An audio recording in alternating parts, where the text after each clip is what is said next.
Today is my 15th wedding anniversary. 15 glorious years married to my best friend, my secret weapon, my ride or die partner in life, Krista, my queen of 20 years. We actually dated for 5 years before we decided to start a family. We got married 15 years ago on the beach, on the ocean in Dominican. We had our immediate family, some close friends, and then we got busy deciding and creating a family, building a family. The good Lord blessed us with our daughter, Emery Eva, who's now 13 years young. The greatest blessing that Krista and I have ever been given. Truly our cup has runneth over in terms of health, in terms of wealth, in terms of freedom, in terms of, the blessing of time and children. So I wanted to shoot this quick video just to once again talk about, I never ever thought I was going to get married. Admittedly, I never thought I was going to be a father. When I was in my teens, late teens and early 20s, my entire mission in life as a man was to someday coach in the National Hockey League, to someday be a coach in the NHL, or at least in college, or at least in minor pro.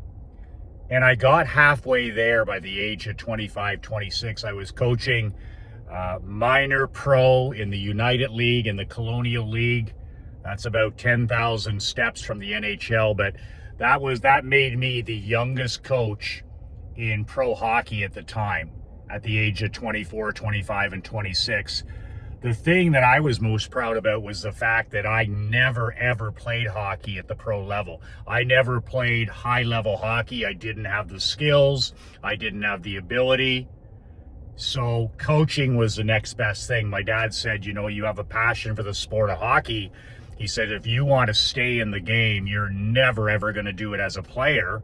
My dad's in the Perth Blue Wings Hockey Hall of Fame, so he knows a thing or two about ability and talent and desire. He said, you're going to either have to coach the game or you're going to have to referee the game, become one of the referees. So I caught the coaching bug at age 19 when I had to volunteer as part of my school program. So I ended up volunteering, coaching a Pee-wee team of 10, 11, and 12-year-olds.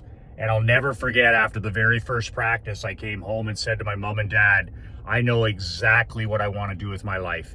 I know exactly what I want to do with my life. I want to coach kids. I want to coach the sport of hockey. It wasn't something I was curious about. It wasn't even something I was passionate about. From that first day at age 19, I became obsessed with coaching. Not just coaching hockey. I read all of the biographies and autobiographies of all the legendary football coaches, baseball managers, business CEOs, basketball coaches, NHL legends, anything and everything I could get my hands on to make myself a better leader, a better teacher, and a better coach. And I loved every second of it. None of it was work.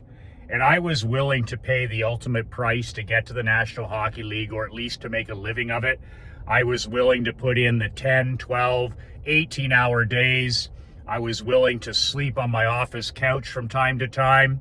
I was willing to break down game film and practice film for hours every day, have no social life, move city to city, town to town, basically no wife, no kids, all in the pursuit of this dream.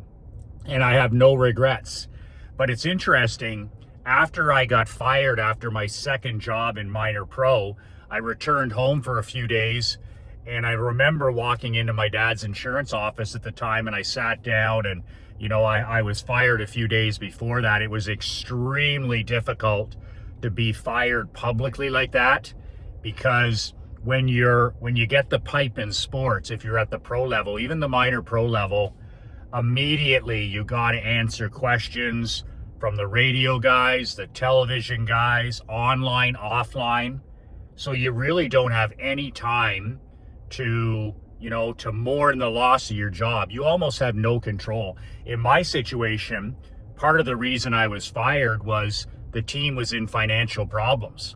So the easiest way to solve and stay afloat was to hire the guys that are making the money. So that's the coach, I was the general manager, and then after I was gone, they started deleting and curating some of the highest paid players.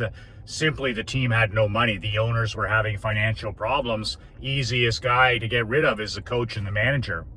So incredible experience. I wouldn't change any of it. But I walked into my dad's office and he said to me, how are things going? And I said, well, you don't have to worry about me, Pop. I said, I'm already applying for open jobs. I'll have my next head coaching job.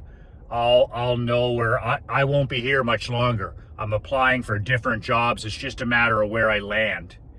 And it was interesting because my dad said something to me then that, at the time, it was probably the harshest thing my father could say to me. It was literally the most unvarnished, balls to the wall truth that a father could gift his son with. But at the time, I was like literally shocked. It was like he hit me upside the head with a 2x4. It was that punishing at the time, but it was exactly what I needed to hear to get my mind clear thinking again. So he said to me, and my dad had been an entrepreneur since he was 15. He had run a service station, a general store. My dad ran a pool hall. My dad drove trucks. He was in the insurance business finally. And he looked at me and he said, you know what? I would be embarrassed if I worked for somebody else. I would be embarrassed if I worked for somebody else. And as harsh as that sounds, that was exactly what he felt. He didn't give a shit about my feelings. That wasn't his play. He was just talking as a lifelong entrepreneur, as a small business owner, as a founder.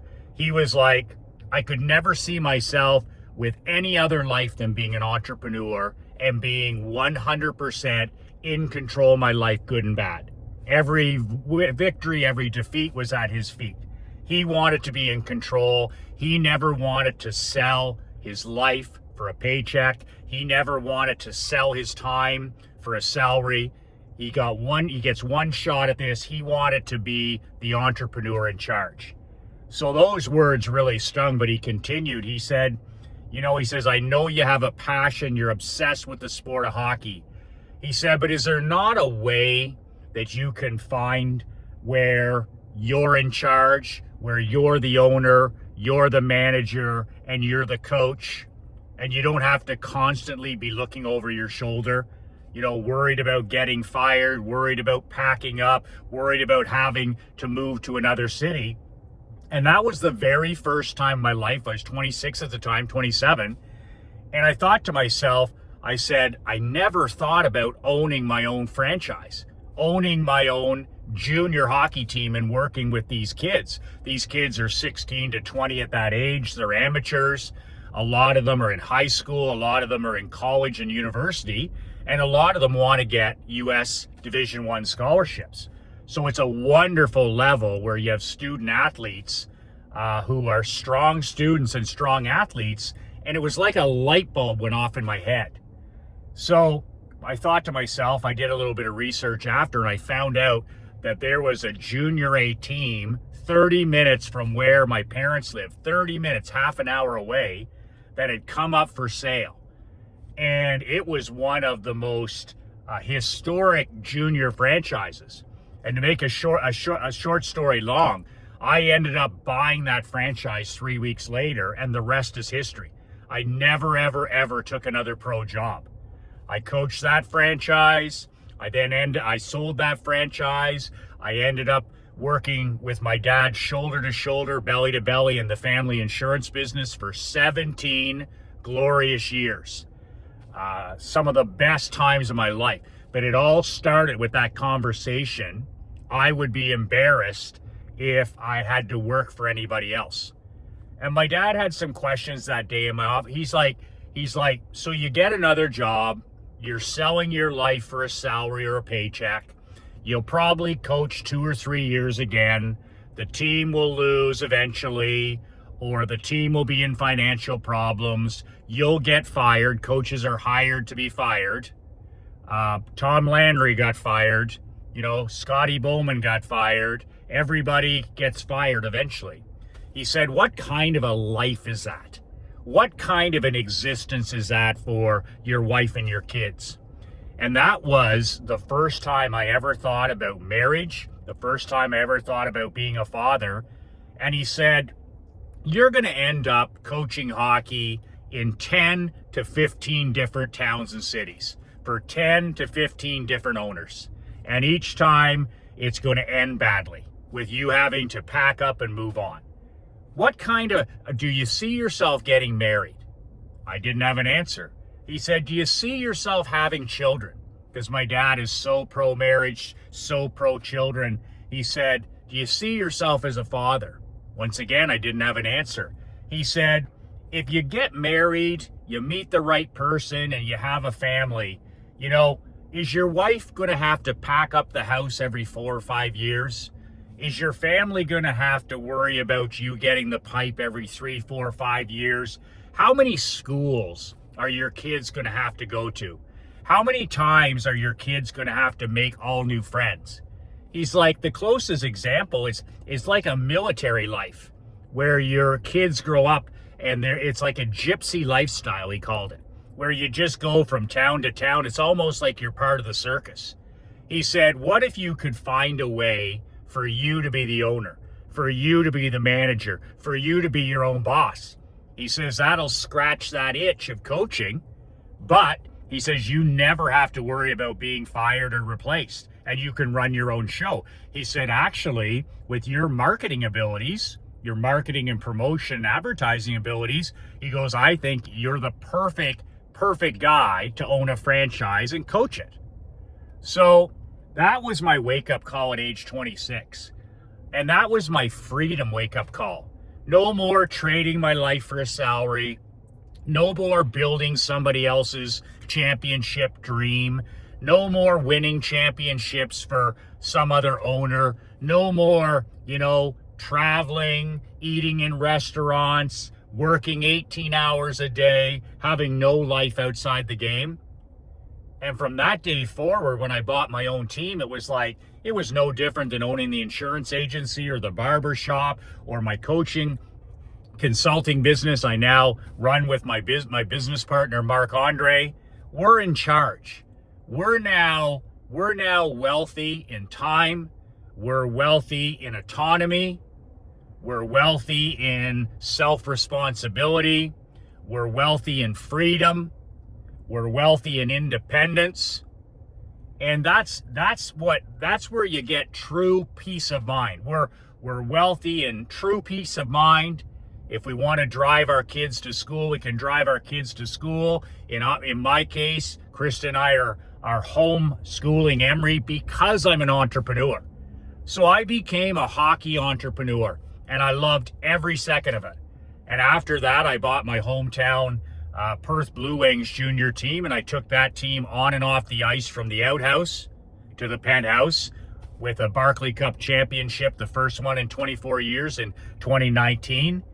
But I just poured my marketing, my recruiting, my sales skills, my coaching skills into these franchises. And my dad was absolutely right.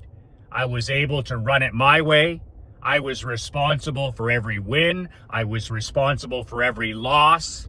I was responsible for every result. And I got to do it, as Frank Sinatra would say, my way. The same way I did it in the insurance business, the barbershop business, the window cleaning business, and now the consulting business. But I wouldn't have been able to do any of this without my queen, Krista. And that takes me back to the most important message in this, besides never, ever, ever trade your life for a paycheck. especially after you pay your dues in your 20s and 30s. You get into your 40s, your 50s, your 60s, and 70s. It's so important as men that we're living life and doing business on our own terms. You can't do that as an employee or a corporate bootlicker. My grandfather used to say there's two types of men in this world. There's bootlickers and there's badasses. And he was referring to the bootlickers as employees, corporate cubicle people, people that sold their life for a salary or sold their life for a career, making somebody else rich. He said you can never ever be free. You can never ever be truly wealthy if you work for somebody else. But also he said, you know, when you're a badass entrepreneur, you may not be the richest guy. You may not even get rich. But he says at least you do it on your own terms. And that's what my dad convinced me to do. Go down swinging on your own terms and live life on your own terms and run that hockey team on your own terms. But another thing my dad has always preached, my dad's 90, turning 93 this September. He always told us, he always said, you know, there's three things a young person has got to get right in this world. And if you have older kids or older grandkids, you gotta be talking about this to them all the time. Yes, stick your nose in their business. Yes, talk about winning. Yes, talk about the importance of these three things. My dad and mom, over and over again, even during the years we didn't want to listen. Number one, who you choose to marry and spend your life with, or who you choose not to spend your life with. If you marry the right person like I have with my Queen Krista, you know, 20 years together, 15 years building a family, we share the same principles, we share the same values, and we have different beliefs, and that's critical. That gives energy to us. Like, she's an independent thinker. I'm an independent thinker. We think of things differently in terms of politics. We think she has a hell of a lot more compassion, a hell of a lot more empathy and sympathy than I do. And that's made me a much better man. She has taught me to see two sides of every story. She's taught me to be a better listener. She's taught me to be more compassionate. She's taught me to focus on serving people. She's just made me a better person. And that comes from investing your life with somebody who has the same principles, the same values. Those are non-negotiable. Principles like hard work, principles like spirituality, the way we look at money, the way we look at honesty and integrity, those are bedrock. Those are non-negotiable. You've got to find that person that you share those same principles and those same values. Those are non-negotiable. Where what makes marriage exciting is when you have a combination of different beliefs and you have an independent thinker in your partner who challenges you, who doesn't just nod their head and go along. It's like, why do you think that? What are the facts? What's the accurate thinking behind this? But when you marry the right person and you get this done correctly, the world is your oyster. You now have a superpower, and that secret weapon is your queen. That secret weapon is your queen. There's no challenge I take on that my wife isn't 200% behind me. Whether she's interested in it, she's not interested in hockey. She's not interested, you know, in the nitty gritty of business. But man, oh man, she will move earth to help me in any of those things. She, you know, when we decided in 2021 to get the hell out of Canada during the China virus and the lockdowns and the restrictions, she was all in because she felt it was best for our family, especially our daughter Emery. Our daughter Emery's schools were closed, the hockey rinks were closed, the stores were closed, the ballpark, everything was closed. So when I said to Krista at the time, 4 or 5 years ago now, I said, we got to go somewhere where she can be a child, where she can be outdoors. And we decided on Naples, Florida. But it was my wife who got behind this, even though she, wasn't 100% sure. She was like, I don't know if we should go to a new country, a new state. Is it okay to go there? But she did the work and she did the research, and then we went all in and we rented our first home in 2021. We've never looked back because of her courage and because of her accurate thinking. And it changed everybody's life. Like, we are living our best life here in South Florida. But most importantly, our daughter Emery is living her best life. And that happens because Krista and I worked together and said, this is the best thing. Let's test it, let's try it, and see where we are in 6 months. And then we enjoyed ourselves here so much that first winter that we bought a house in Naples, and we spend 5 months straight here every single winter. And it's been a home run for all of us. I mean, the people here are incredible. The weather's incredible. The attitudes are incredible. People here are, they support achievement. They want other people to win. The attitude is incredible. And we just love every single, we call it another day in paradise. We're outside, we're in the sunshine, we're playing tennis, golf, pickleball, meeting new people, eating great food. Could not be better. Also, if you get the marriage thing wrong, you are done. And I see this where young people, where they don't sit down and they don't talk about what's important. Okay, what do you think about spirituality? What do you think about money? What do you think about debt? Where do you want to live your life? What do you think about children? How many children? Where do you see yourself at age 50? Where do you see yourself at 75? And on and on. What are your principles? What are your values? If more young people had these candid conversations, then you wouldn't have a 50+% divorce rate. My brother is a successful lawyer, owns his own law firm, and he handles a few divorces, not many, a few from time to time. And he said to me, Michael, the reason people get divorced, and most people get divorced quickly, he says, besides the fact that they have no grit, they have no stick-to-itness, they think every day is supposed to be their honeymoon. But he said, number one, he says they fight over money. They fight over money. Number two, they grow apart. One of them is growing and getting better and learning, and the other person is, if you're not growing, you're dying. So they literally grow apart. And the third thing he said, you won't know this one, he said they still love each other, but they don't like each other anymore. And when he told me this, I really started focusing on the like factor in my marriage. Like being around Krista, I love her, but I also like her.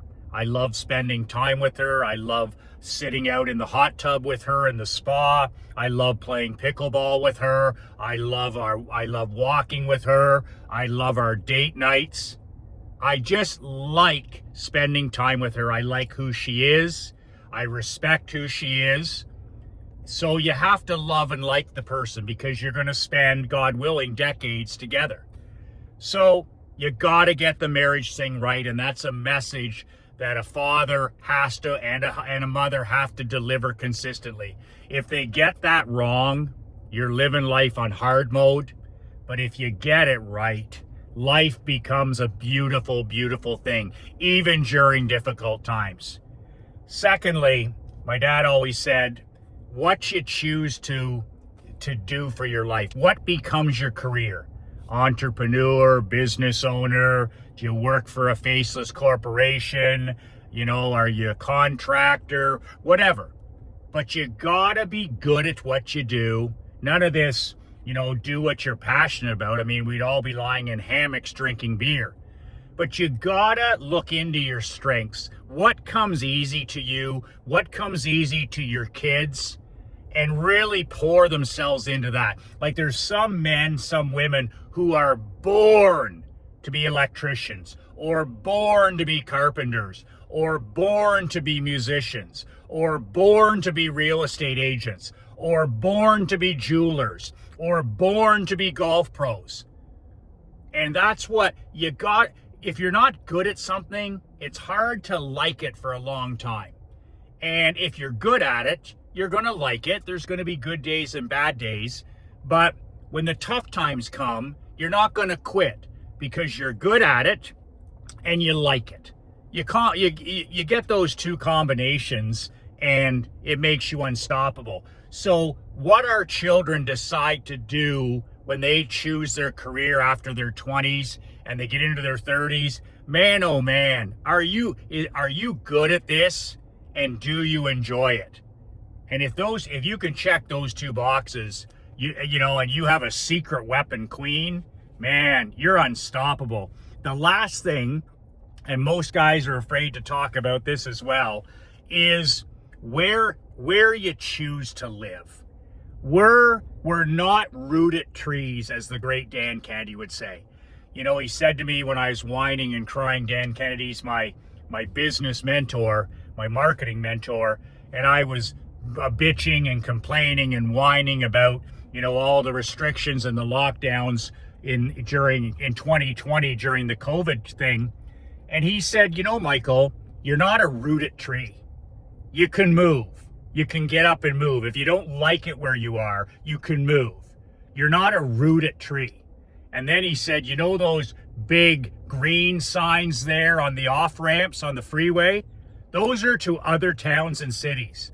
You can take those and move your ass. And it was a wake-up call. And that's when Krista and I decided to try out Naples, to test Florida, because we were no longer a rooted tree. Oh, well, I don't like it here. Wah, wah, wah. Pack it up, grab a pair, and move.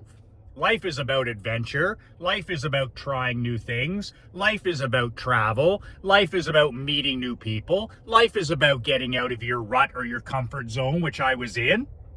And the rest is history. Where we choose to live has such an effect because there's nothing more powerful than environment. Association, the people you hang out with, where your home is, the city, the town, wherever you live, the type of weather, the type of people, the type of government, it all matters. It all matters. And we're living proof here in Southwest Florida where, you know, we're thriving in a pro-business environment, in a pro-success, in a pro-achievement environment. Plus, I absolutely love this weather. I love living outside. Krista Emery and I, we came to Florida so that we could be outside. We're outside people. We spend hours and hours and hours and hours every single day outside. Well, this is one of the places to do it. So those are the big three.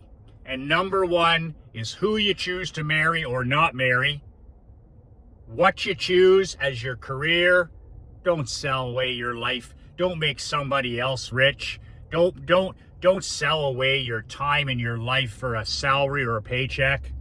And thirdly, if you don't like where you get into a place, find out where you're at your best, where you love to be. Maybe it's a place you vacationed at. Maybe it's a place you've been through. And if that's your heaven on earth, consider moving there. Consider moving there. Because just think about what that's going to do to your health, your mental health, your frequency. Like I always say to people, you know, living in Southwest Florida, it feels like I'm putting years back on my life. It feels like I'm getting younger. Now, God will decide that, and I could drop dead after I shoot this video, but at the end, the quality of life and living your best life is, I'm in a place here where every day people ask me, like, Michael, how is it going? Michael, how's it? And I'm like, another day in the land of opportunity. I knock them on their ass. I don't say fine like sandpaper or good, or I say another blessed day in the land of opportunity. And then I look them square in the eyes and I say, doesn't get any better than this. And it's usually 85 degrees, sunshine, nice people, safe where we live, incredible. My cup runneth over. So I don't know where I was going with all that other than go all in on family, brother. Take it from a guy who was raised by incredible parents. I come from I won the parent lottery. I don't have heroes. My mom and my dad are my heroes. And God, thank you, God, they're in their 93rd year doing incredibly well back home. But I got to tell you, the wiser I get, the more I say to my men, my clients, go all in on family, brother. It's all that matters in the end. I don't think there's a more important thing than focusing on your health, because health, when you have your health, you have hope. When you don't have your health, you have no hope or next to no hope. Health equals hope, and health is our number one wealth. We can't you don't need more time if you're unhealthy. You don't need more money if you're unhealthy. You don't need more customers if you're unhealthy, and you can't enjoy your family if you're not healthy. So health is always, always right there at the very top. Health is our wealth. No health, no wealth. But right there is family. Your queen, your children, your grandchildren. Go all in on family, whatever it takes. Like, I'm just sitting there, like, date nights have changed my marriage. Doing things that I like doing with my wife have changed our marriage. I'm sitting here right now, and I'm writing for my anniversary. Like, I get my wife her flowers and her card and all that stuff. But I've gotten in the habit the last few years for our anniversary and at Christmas, twice a year, I sit down for a couple of hours and type out and write a letter of gratitude to my wife. There's no jewelry, there's no flowers, there's no gift that I can give that's on the same level as that from the heart letter I write and give to my wife tonight. So when we go out to dinner, I give her the card, and in it is about a 3-page letter that I type off, and it just thanks her for being her. And it thanks her for her courage, for her principles. It thanks her for her values. It thanks her for loving me. Believe it or not, I'm not the easiest guy to be around most of the time. And just, thank you for her love, her support, and building this empire, this family empire together.